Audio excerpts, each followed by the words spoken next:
Olá! Nessa aula vamos estudar a cinemática. A cinemática que é um braço da mecânica. A cinemática ela se encarrega em estudar o movimento dos corpos ou das partículas sem levar em conta as suas causas, ou seja, o que faz o movimento existir ou o que é necessário para o movimento não existir, isso não vai ser explicado aqui na cinemática.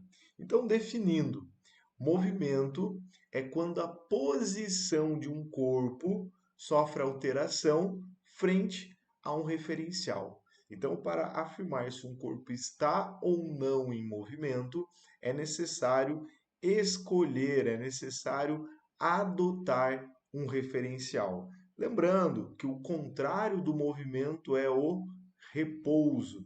Então, para afirmar se um corpo está em movimento ou em repouso, é necessário escolher um referencial. Vamos observar aqui, ó, esse exemplo. Nós temos um veículo que está trafegando por uma estrada. Vamos supor que a velocidade desse veículo seja de 50 quilômetros por hora. Para informar se ele está ou não em movimento, eu preciso escolher o referencial. Então vamos lá. Se eu escolho como referencial esta árvore que está lá na calçada, que está fixa no solo, o veículo estará em movimento. Ah, mas por quê? Porque a posição do veículo em relação à árvore, ela está aumentando. Logo, existe um movimento. Agora, se o mesmo veículo, se nós usarmos como referencial o motorista desse veículo, aí o veículo estará em repouso. Ah, mas o veículo não está com o motor funcionando, ele não está com uma velocidade de 50 quilômetros por hora. Como que ele pode estar em repouso? Lembra que a definição de movimento é quando a posição sofre alteração. O motorista lá no interior do veículo, ele não modifica a sua posição em relação ao veículo. Ele está sempre na mesma posição comparado ao veículo. Portanto, ele está em repouso. Muita atenção. O mesmo veículo, dependendo do referencial, está em movimento, dependendo do referencial, está em repouso. Mais um detalhezinho, tanto o movimento como o repouso, eles são recíprocos. Imagina, eu nesse momento estou sentado aqui na cadeira. Uma motocicleta que passa lá na rua, ela está em movimento em relação ao meu corpo. Portanto, eu estou em movimento em relação a ela. Ah, mas você nem saiu aí da cadeira. A definição de movimento não é sair da cadeira. A definição de movimento é modificar a posição. A posição entre o meu corpo e a motocicleta está sofrendo alteração, portanto, nós estamos em movimento. Continuando, que além do movimento depender do referencial, a trajetória também vai depender do referencial. E o que é a trajetória? É o local por onde o corpo, por onde o móvel está passando. Dependendo do referencial, a trajetória pode ser uma reta. Dependendo do referencial, a trajetória pode ser uma curva ou uma parábola. Veja esse exemplo aqui, ó. Nós temos um avião que está voando, vamos colocar aqui, ó, que ele está indo para frente e ele tem uma caixa acoplada e essa caixa será abandonada. Quando a caixa é abandonada, ela inicia o movimento e ela vai ter uma trajetória. E essa trajetória depende do referencial. Vamos considerar que o referencial, o primeiro referencial que nós vamos analisar esse exemplo, seja um referencial fixo aqui, ó, no solo. Então, o carinha aqui no solo, ele é o nosso referencial. Ele observa a caixa e ela está em movimento. Ele observa o avião e o avião também está em movimento. Quando a caixa é abandonada, imediatamente ela inicia um movimento de queda. Então ela inicia um movimento vertical. Mas já que ela estava acoplada ao avião, por inércia, ela continua esse movimento. Então, a caixa continua indo para frente. Então, o observador fixo no solo, ele enxerga a caixa caindo e indo para frente. Cai e vai para frente, cai e vai para frente. E a junção desses dois movimentos gera isso aqui, ó, um movimento parabólico ou um movimento curvilíneo.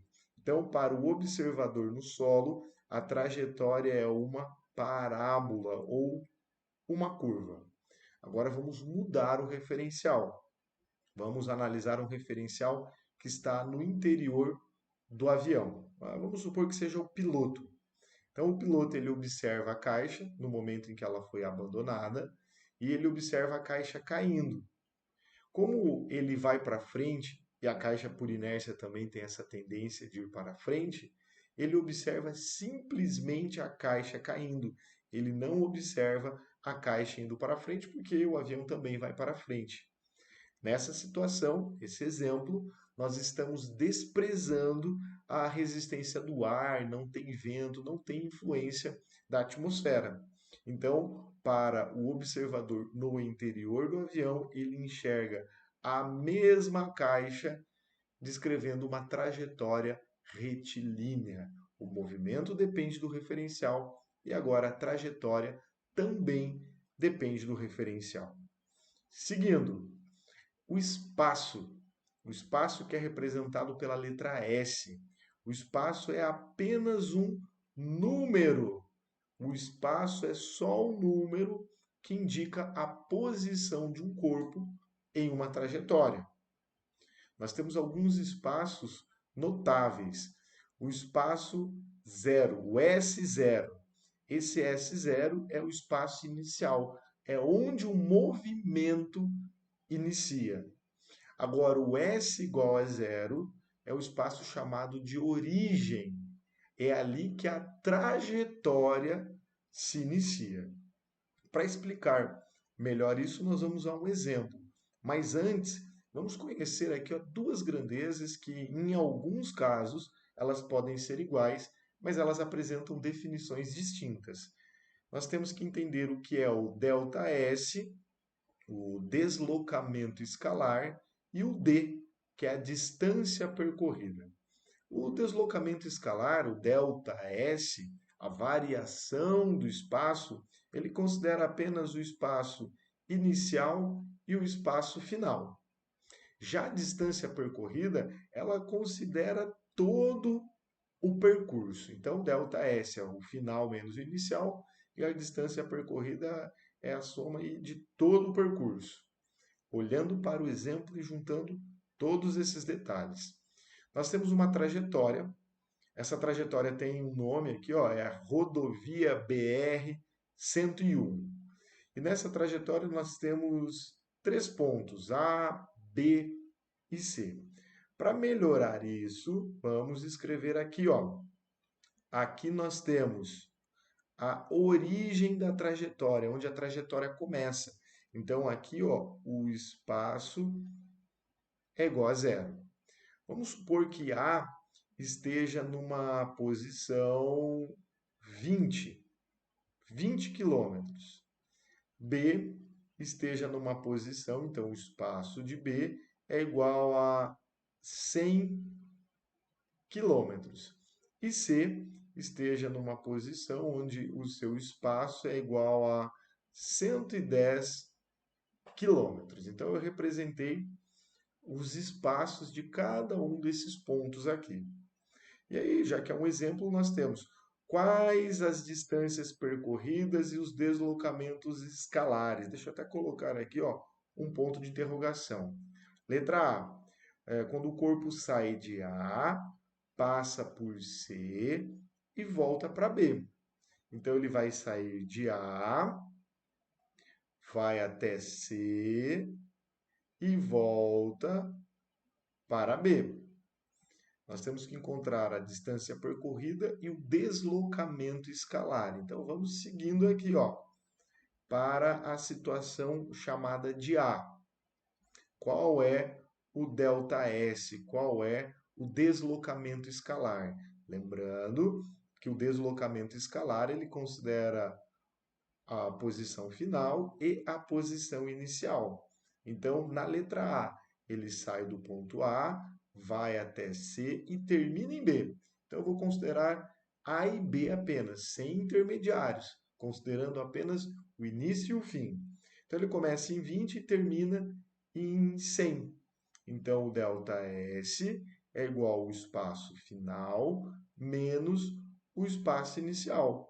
Então, o ΔS é igual a 80 quilômetros. E a distância percorrida, o D, vamos considerar todo o percurso. Quando ele sai de A e vai até C, ele vai do 20 até o 110, então ele percorre 90 quilômetros.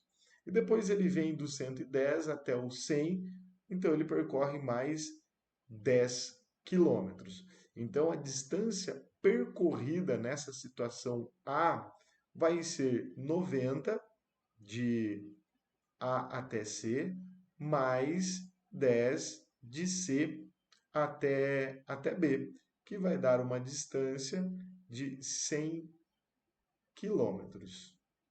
Agora para a letra B. O que diz aqui a letra B? O corpo sai de C e vai até A. Deixa eu pegar uma outra cor aqui, ó. Ele sai do C e vem para A. O ΔS, o deslocamento escalar, considera o início e o fim. Então ele inicia no 110 e termina no 20. Então o ΔS é o final menos o inicial. Portanto, o ΔS é igual a 20 menos 110, que dá menos 90 quilômetros. E a distância percorrida? A distância percorrida é a soma aí de todo o percurso. Então, ele começou em 110 e foi até 20. Então, ele andou 90 quilômetros. Então, aqui, ó, 90 quilômetros. Ah, mas o deslocamento escalar, o ΔS, foi negativo e a distância percorrida foi positiva. Não tinha que ser tudo negativo? Pode gravar que não existe distância percorrida negativa. Então, se é a soma de todos os percursos, né, tudo que o móvel percorreu, é todo o caminho percorrido, é o comprimento do caminho percorrido, vai ser sempre positivo. O ΔS pode ser negativo. Quando que o ΔS é negativo? Quando ele voltou em relação à posição inicial. Veja que em B deu negativo, em A deu positivo. Vamos voltar lá para a situação. Em A, ele começa no 20 e termina no 100. Então, ele foi para frente. Por isso que ficou positivo. Ele foi a favor da trajetória. Agora, em B ficou negativo porque ele voltou. Ele começou em 110 e terminou em 20. Então, ele está indo contra a orientação da trajetória. Esses são os detalhes introdutórios da cinemática. Muito obrigado pela atenção e até o futuro.